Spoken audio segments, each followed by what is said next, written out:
Hello and welcome to Cardinal Weekend 2020, albeit a virtual event, but we are thrilled to come together today to talk specifically about Catholic University athletics. My name is Sean Sullivan and I'm the Director of Athletics at the university. I'll serve as your MC for this Conversation with Coaches segment. We thoroughly believe that you'll enjoy it. I'm joined by a handful of coaches. Some of them happen to be alums, and all are looking forward to sharing their experiences with you today.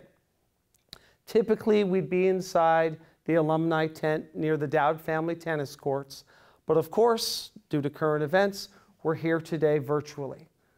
I'm glad that you can join us.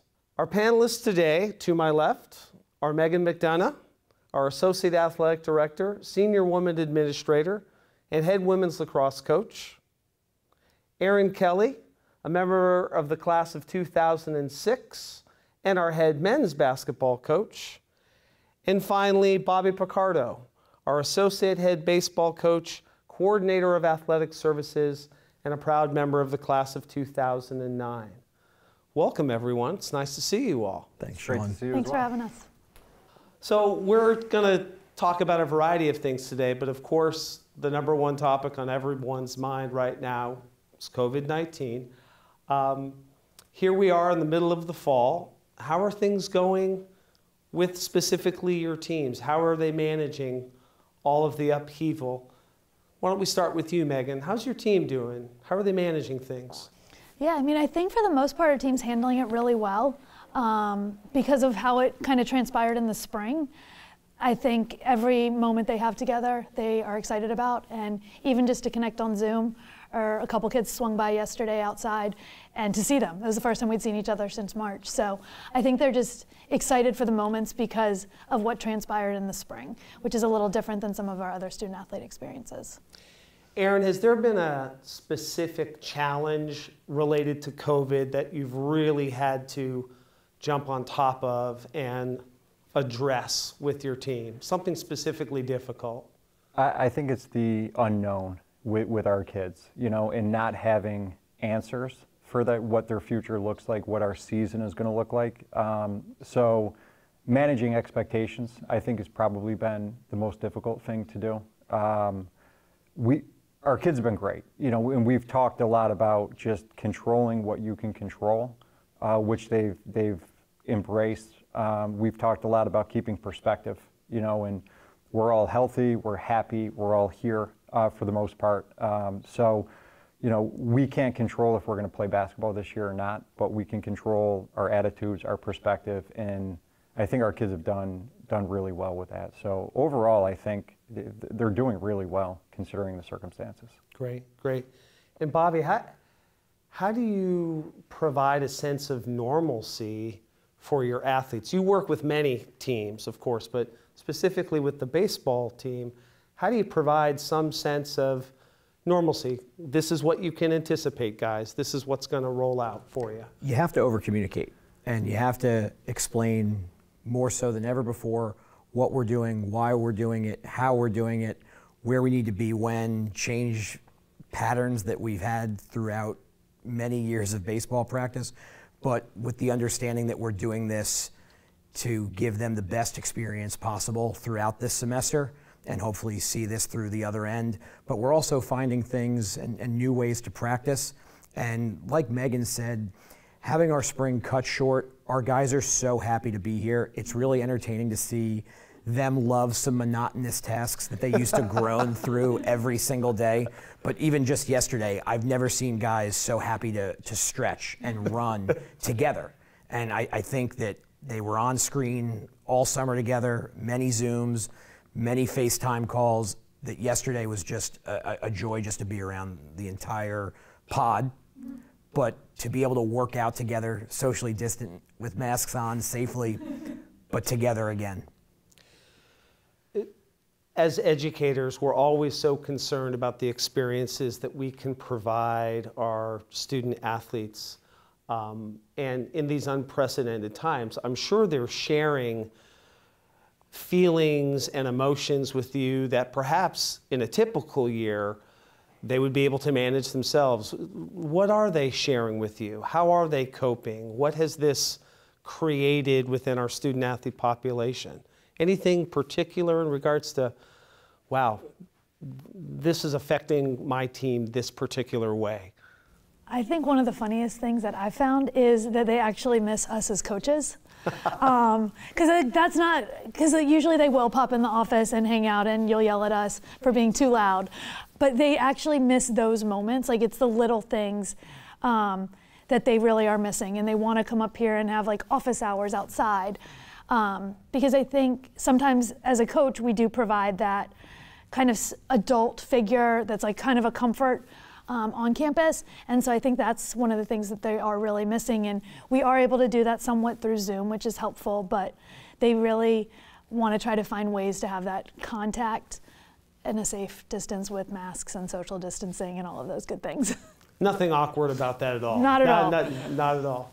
So, Aaron, young men perhaps can be a little reserved in regards to how they may be feeling emotionally, but has this pandemic produced kind of a new line or a new approach to communicating with your athletes? Have they shared a bit more willfully with you?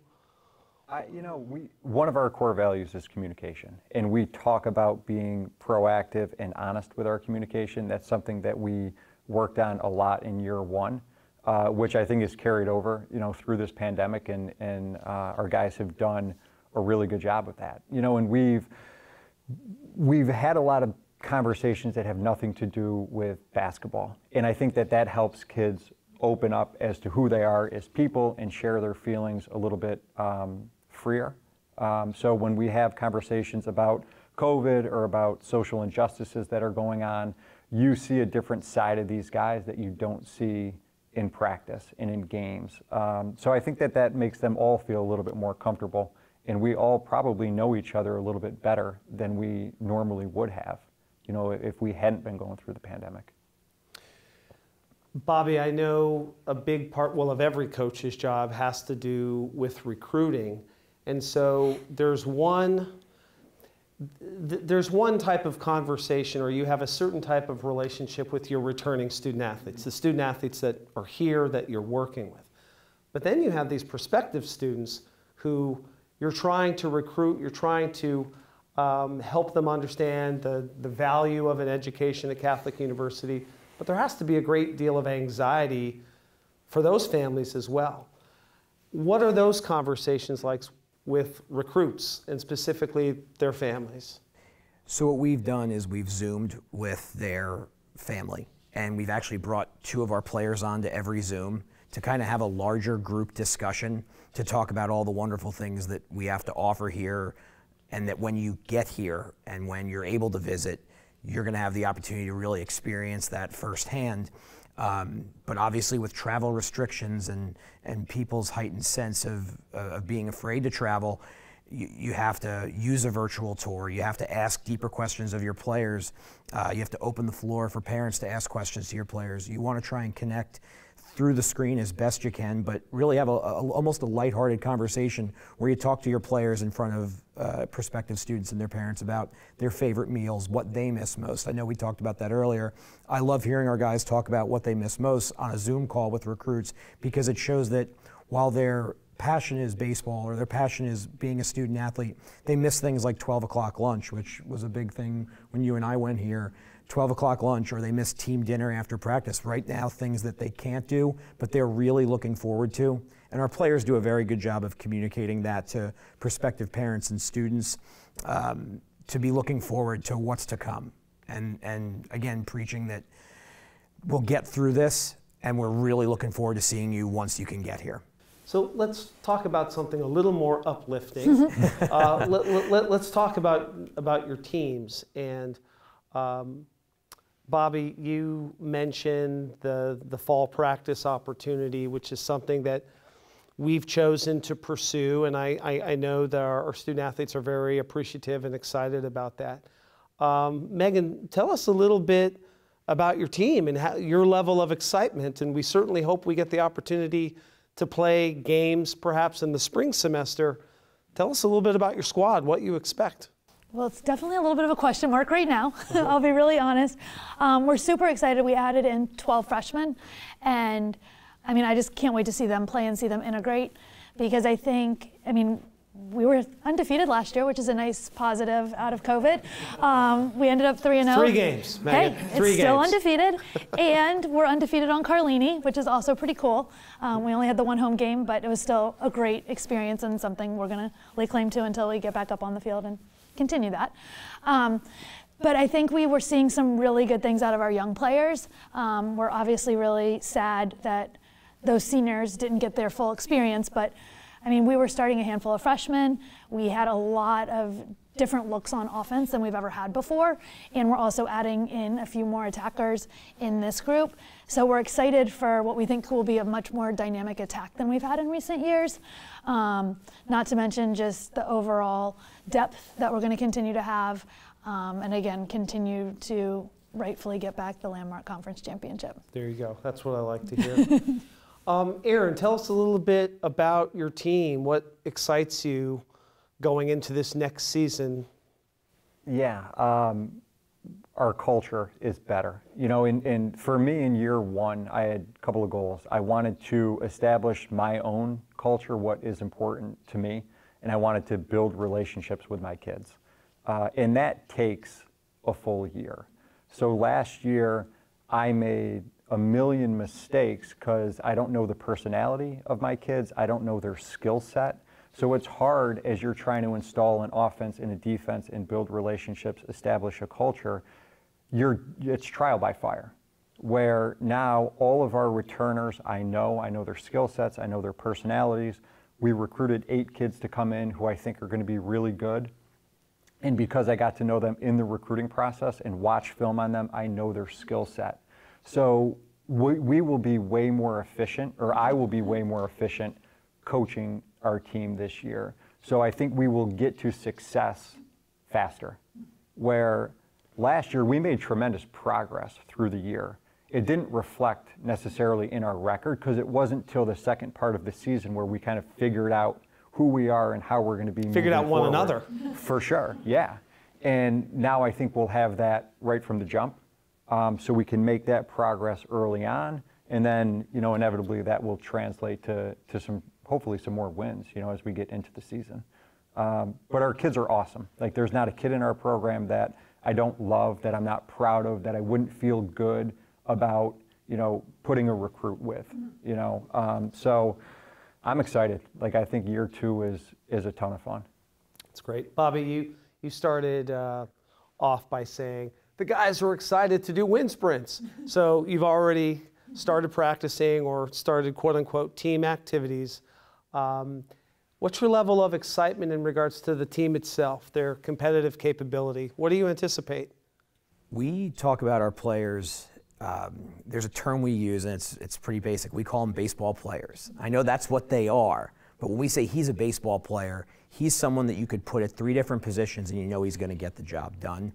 We have more guys on this roster right now that I could put in 3 different positions, hit in 3 different spots in the batting order, asked to do a variety of things, and they're going to get the job done. And that's really exciting as a coach, is to have a team that pushes each other to be better, competes with each other for playing time, but they do it in an uplifting manner. So it's been a part of our culture the last couple of years where whoever's number gets called, we've got their back. And then the next day, if someone else's number gets called, I know we as an outfield unit said it last year, each of you are going to get playing time, and when you're out there, we've got you. But it's really, I like the versatility of this class, 9 freshmen and 1 graduate school transfer, of guys that want to win. I think that there are more players now that understand the concept of we over me. Mm-hmm. That bodes well, for sure. Meghan, alums are a big part of your program. I know you do a significant amount of outreach to them. How do you anticipate continuing to remain connected to alums? And really, what do your alumni mean to your program today? Again, not to keep going back to COVID, but they were spectacular during that process for us. The number of alums who reached out not only to check on me, just to make sure my sanity was still somewhat there, but to send messages to the current team, or the team that was going through that at the time. And I think that's really unique. I mean, they're connecting with kids or student athletes, team members that they've never met, they've only seen watching games, and they were so invested in saying, we're sorry, we're here for you, we want to support you through this challenging time, and then just continuing forward. I mean, obviously we were hoping to be having an alumni game right now, especially in light of what everything happened, but we'll get back there, and those are some of the most fun days I can remember, especially recently. I mean, we've been able to get alums from all different years back on campus, stopping by. We combined with the men's team last year, which was a big event. It was great. Amazing. And to get to do it up on Carlini Field and have the Carlinis come as well, it was really special. And I think activities like that, but just the fact that they do feel connected. Prior to the pandemic, we had started a newsletter to continue to engage with them, and that's continued. We've started doing it more often because we want to keep that connection while we're all a little bit more separate. And then just getting, like last weekend, I got a text from a recent grad who was at a wedding for one of her teammates saying, thanks for bringing us together. That's the greatest thing that can ever happen. Yeah. They're in each other's weddings, they stay in touch, they get their kids together, they come back to campus. And then seeing that, I think, inspires our recruits and our current team. And I mean, our alums are great in helping us recruit. They connect with kids, they tell them about their experience if they went to the same high school. Currently, 2 of our sophomores connected with alums from their high school who were the same major, and that's part of the reason they ended up here. Oh, wow. That's fantastic. Aaron, I know throughout the summertime you did some Zoom calls, or I don't know if I'd call them, podcasts or whatever the term is, but you actually interviewed a number of alums. Yeah. What did you learn in speaking with them, and how does that reflect in your future relationships with alums? Yeah, I learned a lot about the program. I came here because in 2001, Catholic won a national championship. It was 2 years before I enrolled. So that was what I knew about Catholic. What I didn't know and what I discovered was everything that happened before 2001. I mean, our first interview was class of 1950. Wow. And he could vividly remember what his playing experience was like. He could describe to me what the gym was like, who they played against. And I've learned a ton about, when Catholic was Division I, Division II, what those transitions look like, the coaches who have coached here, the history of the program. It's been amazing, and we have gone from the 50s, 60s, 70s, 80s, 90s, and now we're almost caught up to current time. So we're talking about 70 years worth of Catholic U basketball. And what's amazing to me is how invested all of these guys still are. When you talk to the alums from the 70s and 80s and guys that I didn't know before we started this process, how much they follow our season. And they can tell you what your roster looks like and the good wins and the bad losses and everything in between. And I'll take it. I had an alum call me this summer trying to convince me to play more zone. And I am happy to have that conversation because I want people who are invested and people who care. And our alums are invested, they do care, and they're really good people. So that's been a ton of fun for me, and we'll continue to do that. Bobby, I've seen the baseball program throughout my time here be incredibly connected to its alumni base and its friends of the baseball program. How do you remain connected to that group? It certainly appears to be intentional, that's for sure. But how can that community continue to support your team going forward? Well, I think it starts with one person, and that's Coach Natoli. And he's been here for 35 seasons, and he has been that link to baseball past, baseball present, and now baseball future. We have 3 alumni on our coaching staff, and that's because we want to see how far we can take this thing. So we want to share with our alumni our vision for that, and one of those ways is fusing old school and new school. Mm-hmm. So the same values that coaching philosophies that Coach had when he first took over, to adding analytics and technology and all the fun buzzwords that the younger alumni are tuned into, but really helping them understand what we're trying to do here and how close we are. But communicating with them throughout, telling them what we're doing, why we're doing it, or reaching out to them like we did last year during the Giving Challenge to say, we want to make a purchase and we need your support to do it. And They've stepped up. Big time. We even targeted the last 10 years, the landmark era. We wanted the graduates of the landmark era to really contribute to take us to that next step, because our time in the Landmark Conference has been incredible. And it was funny hearing Meghan talk about weddings. I love going to weddings now, and Coach Natoli and I are there, and we can hear guys arguing over which class was better. And the data or the information they provide is because each senior class for the last 5 years has graduated with the most wins. So now they're talking about, all right, this is how many wins we need to pass this team in order to have the most wins as a senior class. Well, we had a higher winning percentage. So I think our guys understand now that we're in the middle of a time right now where it's a unique time to win. And they want to be that class. And I challenge the alumni to get behind them and help that next class do it, so that those conversations at that wedding keep happening. So we'll shift gears, and I'll start with Meghan. Bobby, you were talking about winning. Well, Meghan, your program has done an awful lot of winning throughout your time here, and we're incredibly proud of your team's record with, I think, 6 straight conference championships, and I want to say 11 overall? Okay. So with all of those accolades and success, don't want you to kind of reveal the secret sauce, but really, what's the secret to that success? I think it's our kids.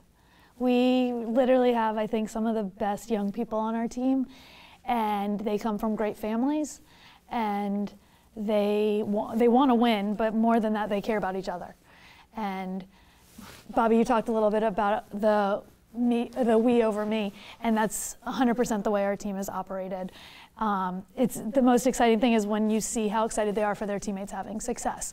Somebody's doing really well on the draw.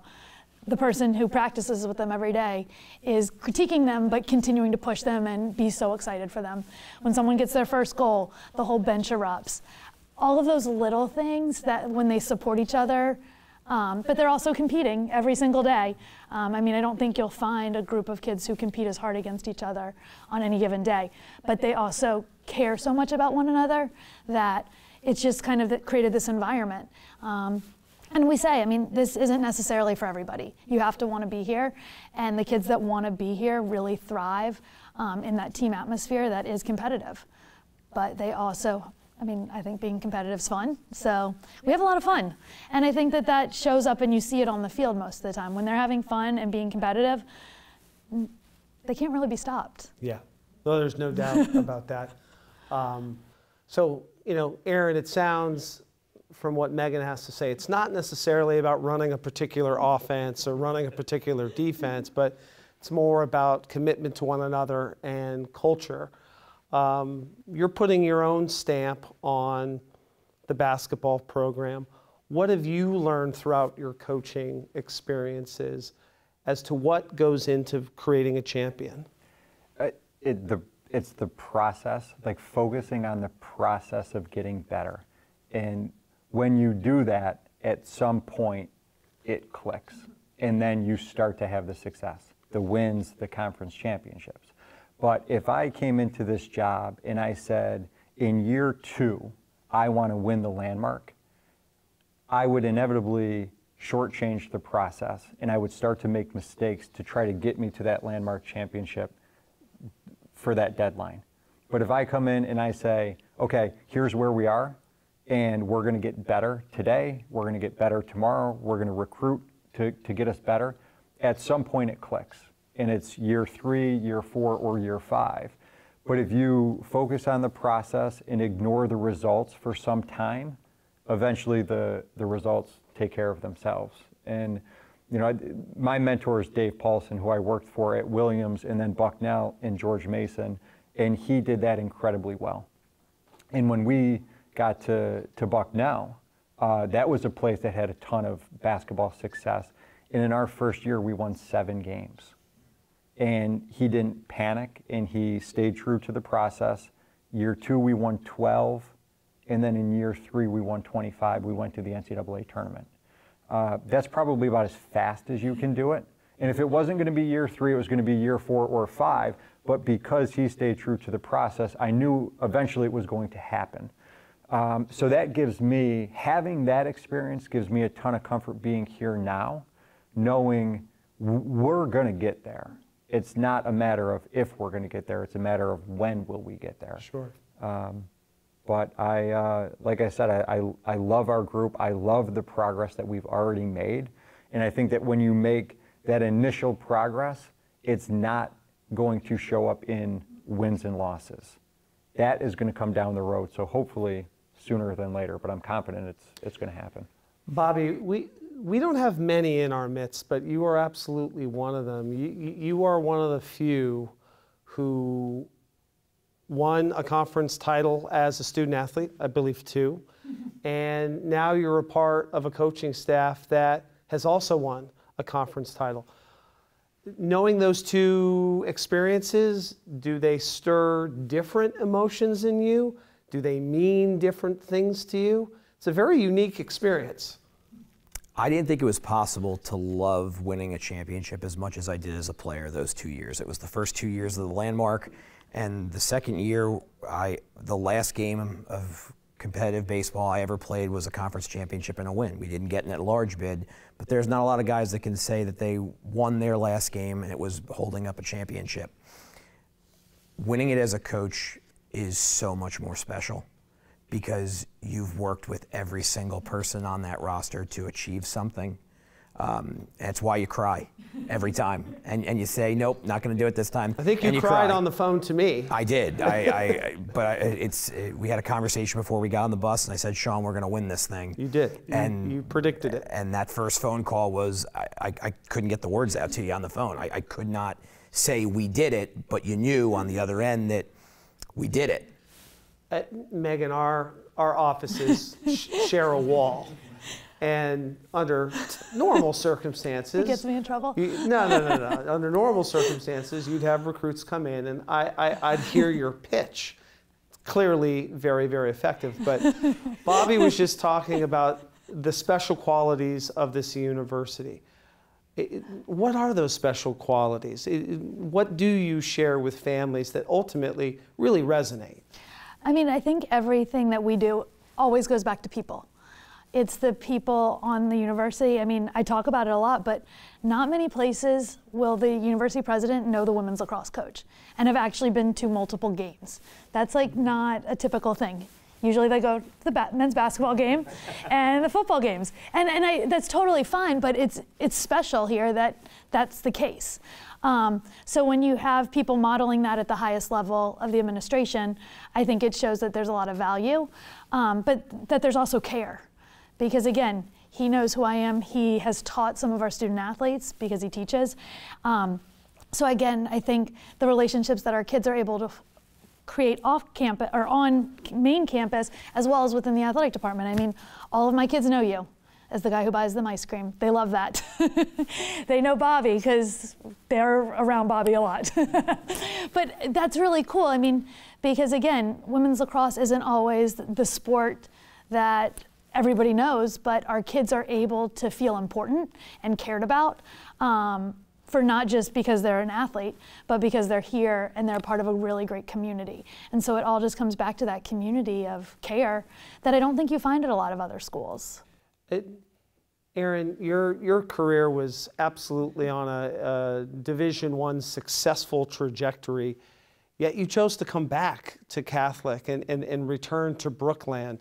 So it's a similar question in regards to what is special about this place, but what attracted you to come on back and say, no, I want my career to be at Catholic? Yeah, because I knew the experience, because I went through it. And you know, I referenced Dave Paulson, and I had looked at some other jobs over the years, and he always told me, you know, don't try to get a job unless it's a place that you feel like you could be at for 20 or 30 years, because that's the likelihood that you will be.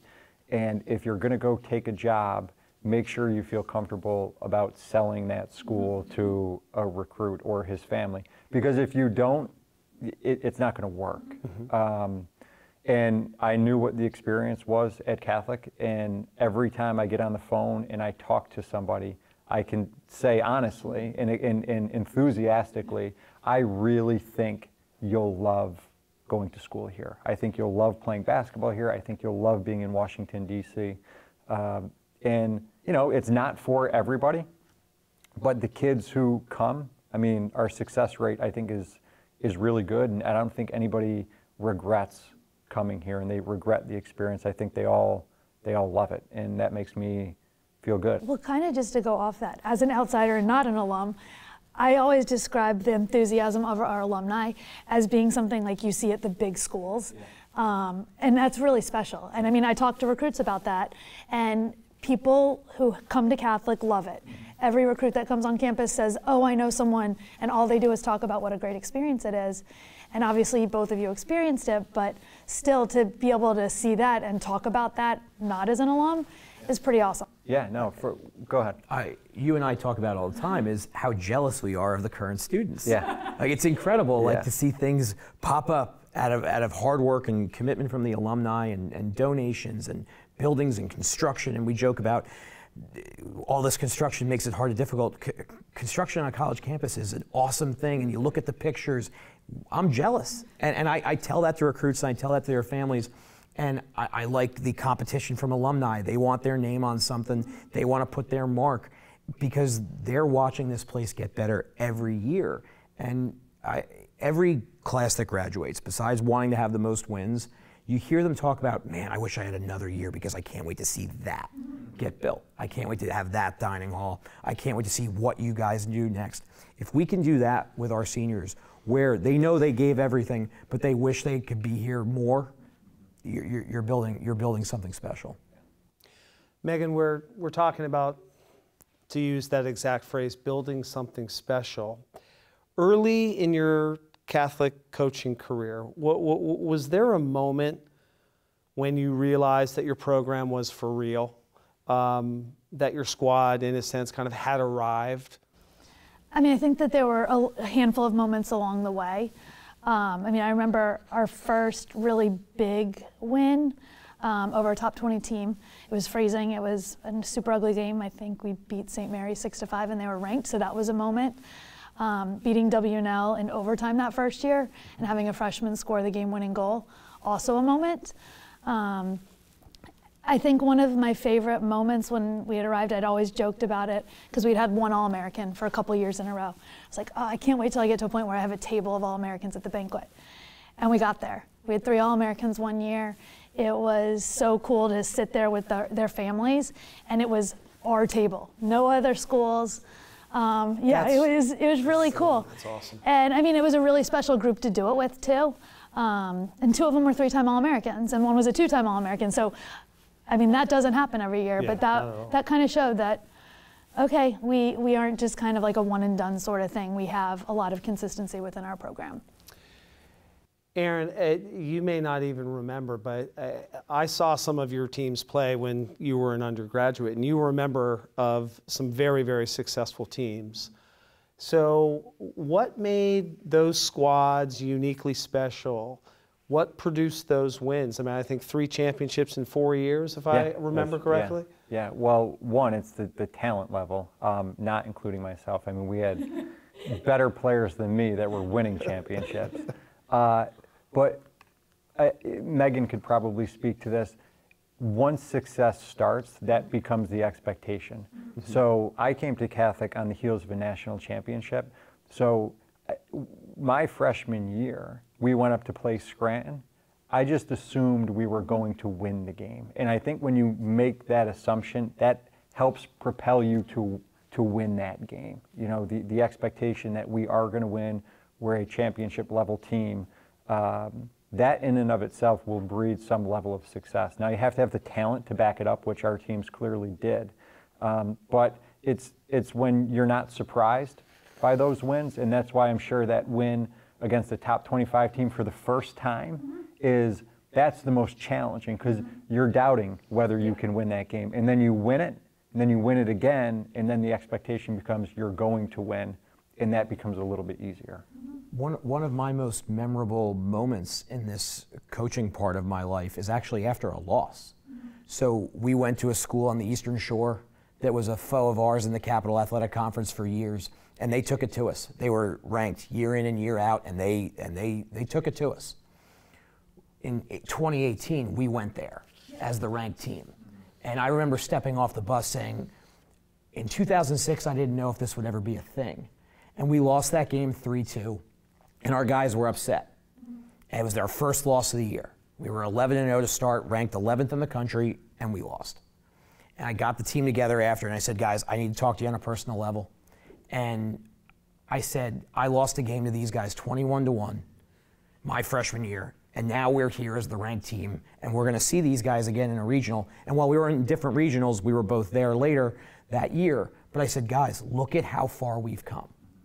And that's because of the guys in front of me and the guys that came before you, that we're now going places as the ranked team. And I expect to win every game. And I said it last year, there's no greater feeling than going out to the field or to the first base coaching box and saying, this is the inning that we come back and win this game. And right now, I go out there every inning, even if we're losing, and say, all right, here we go, guys, this is our inning. And I said that after a loss last season. It's what you do after tough losses as a coach, to remind guys, hey, this was a tough loss, but we as a staff and we as an alumni believe that we're going to win every game because we believe in you. And I think even going further, it's also seeing other teams' successes. Like now kind of reflecting a little bit more on that question, I remember when field hockey beat Salisbury for the first time here, and texting Gia that night being like, thank you for showing that we can do it. Because we had played them, we'd beaten great teams, but we hadn't gotten over that hump. But seeing that happen, I do believe showed my kids. So a year and a half later, we beat them for the first time in overtime. And that was one of those other moments that now it's like, okay, that was the last hurdle that we could never get over. But because we saw another one of our teams do that, it really helped propel us as well. Aaron won a championship that we watched as a baseball team after a practice. And I just remember it was the last year we were in the CAC, and watching Aaron's guys win that championship, we wanted that. And then a year later, we won our first. And winning is contagious, and that attitude of wanting to win. Hearing Meghan's team talk about national championships, you mentioned Gia's team that year. That was one of the teams I remember hearing talk about winning a national championship. And now our guys talking about, all right, what do we have to do to get to a super regional, get to a national championship? These are great conversations to have, and it's because of learning from you guys and learning from other teams or other coaches and alumni that have come before us. Aaron, your career was sidelined by injury, no doubt. And so much of what I'm hearing from the three of you has to do with developing young people. And coaches can develop young people in different ways, but you had to learn to contribute to a team when you weren't necessarily on the floor because of your knee. What did that experience teach you about how to contribute and ultimately how to help young people develop as they go through adversity? Yeah, I think that my playing experience was the best thing for my coaching career because I had a little taste of everything. There were games where I didn't play. I just sat on the bench and coach chose not to play me. There were games where I played quite a bit. There were games that I started. And then I had to deal with the adversity of losing a season to a knee injury. So I tell my kids all of the time, whatever you're experiencing right now, the likelihood that I've gone through that experience is pretty high. So, and I think that is important perspective to have, because if I had come to Catholic and scored 2,000 points and was the best player on the team, that would have been a lot of fun for me. But I wouldn't have been able to relate as well to the 6th or 7th or 8th man. So if, I'm sitting on the bench and I'm wondering, like, why isn't this kid doing what I want him to do as the 8th man? Maybe it's because I had never had that experience and I hadn't walked a mile in his shoes, where for me, I feel like I've kind of done all of it. So it taught me, my 4 years at Catholic taught me a lot about being resilient and adaptable, because I think that everybody who comes to Catholic thinks their career is going to go one specific way, and usually it's the way of, I'll earn playing time as a freshman, I'll develop into an all-league player, and my team will win championships, and I will be a focal point of that team. Admittedly, that's what I thought was going to happen with me, and it didn't. So you can do one of two things. You can quit, or you can adapt and survive and become more resilient, and I think I did that, which, like I said, I think for my coaching career, helped me tremendously. Meghan, you have an interesting background. If I understand it correctly, I think you grew up playing soccer. Yep. And actually went to school, played soccer, and at some point along the road, you kind of you shifted focal points. Did that multi-sport experience, did that shifting of kind of career paths, has that aided your coaching career in some capacity?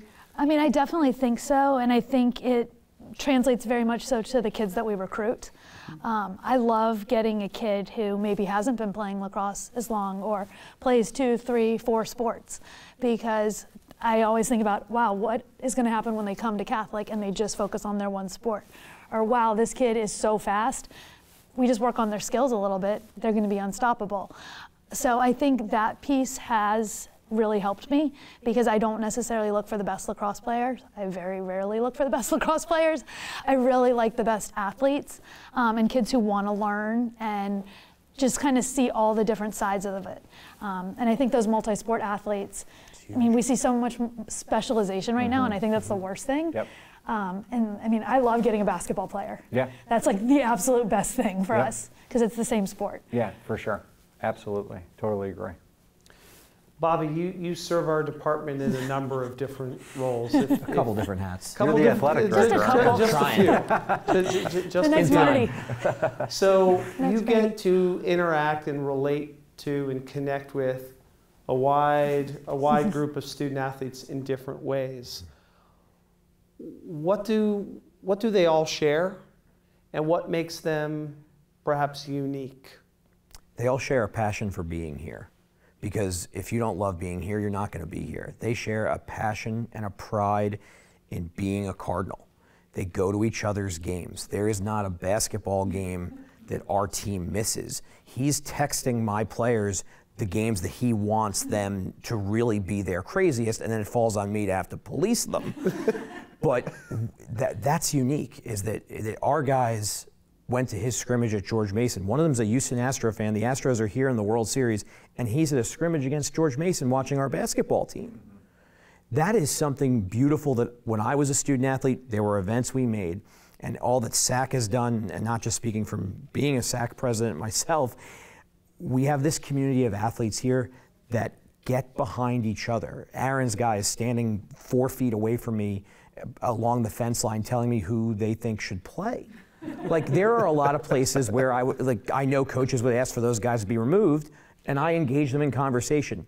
Our guys going to any lacrosse game they can get to when we have an off day, and seeing on Sundays Meghan's practice built around our schedule so that they can come watch us play. Coaches making conscious decisions about their practice schedule so we can get to your game, you can get to ours, and vice versa. Our players, student athletes see that, and they share in that pride, passion, and joy together.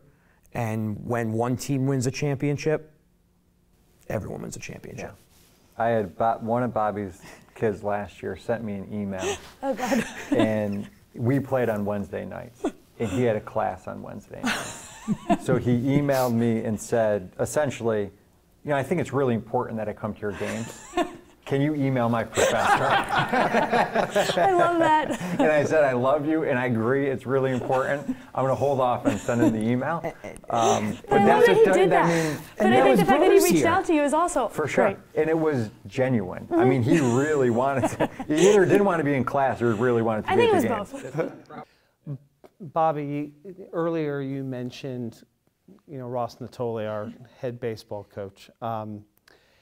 He's an all-time great Cardinal. There's no doubt about that. You've been in his dugout or by his side for 15 years. 15 years.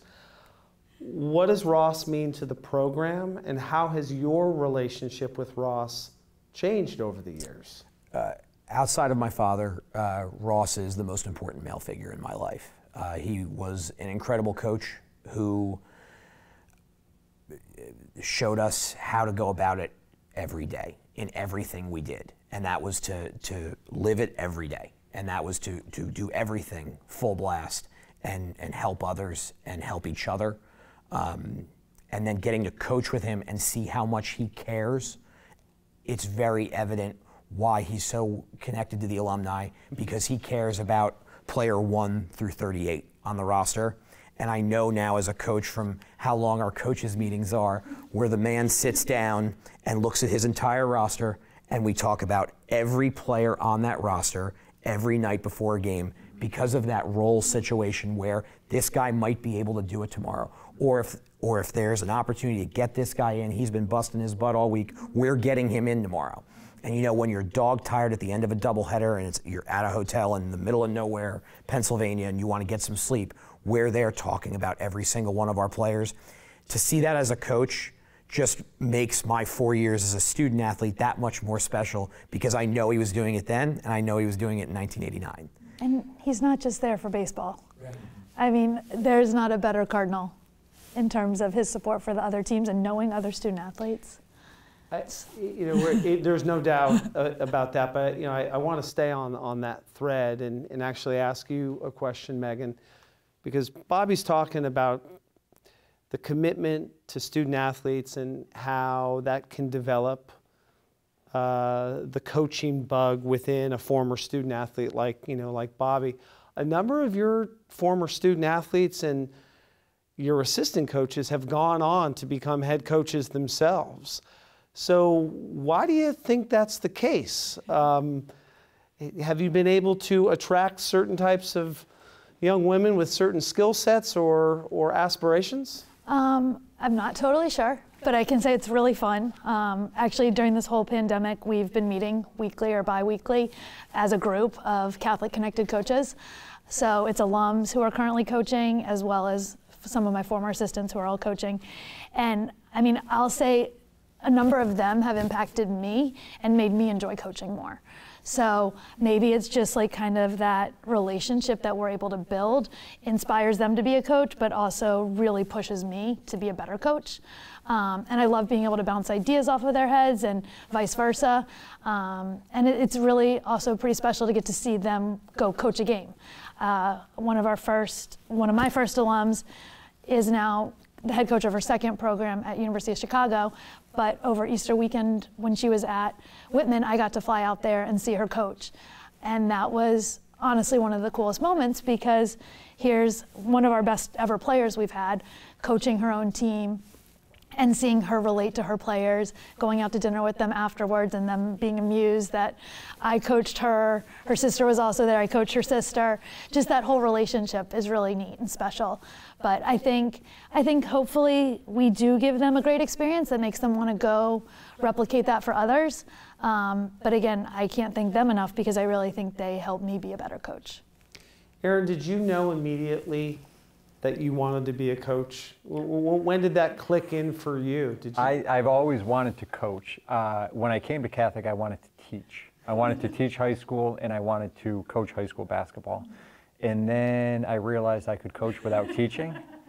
And that's when it shifted to be like, I'll just do this full time, and just be a full-time coach. But and that happened early in my freshman year. And being here, and I wanted to be the coach of Catholic. I remember saying that my freshman year to somebody had asked me, what do you want to do? And said I wanted, with all due respect to our current coaching staff, I would eventually like to be the basketball coach here. And once I made that decision, I've never wanted to do anything else. And in fact, my wife would often ask me, because Division I is volatile, right? So you're hired and you're fired like that. And she would say, if you couldn't coach, what would you do? I said, nothing. I wouldn't do anything. I'm useless, because it's the only thing that I know how to do. So yeah, I knew right from the jump that I was going to be a basketball coach. Bobby, so you were a student here. You got some great professional advice from Meghan. She said, shoo, leave, go, and experience some other things. Baseball and Catholic University kept pulling you back, kept pulling you back. Do you see some of that same love and enthusiasm for the game, and of course, experiences here in the players that you coach now? Do you see that same sort of just vigor and just fervor about the sport and their future? Do you see that? It's contagious. It really is. The graduate assistant program, I have 2 and 3 players every year talking to me about, hey, when this guy graduates, I want to be the GA here. And they wouldn't say they want to be the GA here if they didn't love it. I'm jealous that we didn't have a GA program when I graduated, because then it probably would have been a much different conversation, because then you get the free masters, you get the professional experience, and you're at a place that you can sell and that you can love and figure it out a little bit more. Whereas our players now, I feel, are then looking at other jobs, maybe not in coaching. They then ask the question, hey, can I come help coach in the spring on a part-time basis? Can I come help camps and clinics? Hey, are there a list of guys I can help call? Or, I mean, just yesterday today we have the job fair, and I had 3 alumni call me yesterday and say, hey, on Zoom from this time to this time, can you send me all 3 of your engineers and all of your business majors? So our guys have a passion for baseball here, and where they might not be coaching at other places, they still want to stay as connected to helping here as possible. My experience was, and you talked about it pulling back, I watched Catholic win in the NCAA tournament in 2011, and I remember seeing them beat the #1 team in the country as the 8th seed in a regional. And that was one of the moments that said, hey, look at what's continued. I want to be a part of this again. And that's really when the wheels started turning. And I worked in an incredible front office in Trenton, New Jersey, but I was not in between the white lines. I missed the dugout. And I felt further away from the game than I wanted to be. And then I wanted to make an impact on young lives, like the coaches I had here that made an impact on me, coaches and administrators that made an impact on me. This was an opportunity for me to do that. Meghan, how has your coaching evolved since 2007 when, I think it was 2007 when you arrived here? How has your coaching philosophy changed? How has the way you instruct changed? How have you evolved as a coach? I mean, I think at the core it stayed the same. I like to think that my coaching philosophy is to empower young women, and that's always kind of been the way that we've worked it. However, I think every year is a different year, every team is a different team, so you have to tweak to them and kind of meet them where they are. And as Bobby was mentioning earlier, kids nowadays want more information, and I actually find that works better for me. Like, I like being super transparent. We have thrown some crazy ideas at them in the past, and we talk about it a lot. I mean, our team talks a lot, and we talk about why we're doing it, and we'll also say, hey, if you buy in for this amount of time and it's the worst idea ever, we will totally agree with you and we will get rid of it. And I think that they like that, and we also invite them to bring information to us or ideas to us, and I think more and more kids are doing that. And again, as I've aged and mellowed a little bit, I think I'm also more receptive to that. So I think it's very timely that we're working with kids who want to give more input and have more communication, because I think, again, now that I'm much more comfortable in my role as a head coach, I'm a lot more willing to hear them too. So we have time for one final question, and maybe we can kind of go around the room or so. If you had the opportunity to share with our community, alums, future students who may be watching, what has your time at Catholic University, either as a student or now as a coach and administrator, what has it ultimately meant to you? I'll take it. The importance of community. I've mentioned that's one of our core values, and we actually make our guys watch a TED Talk that talks about fulfilling, what makes for a fulfilling life. And it's not money, status, power, it's interpersonal relationships.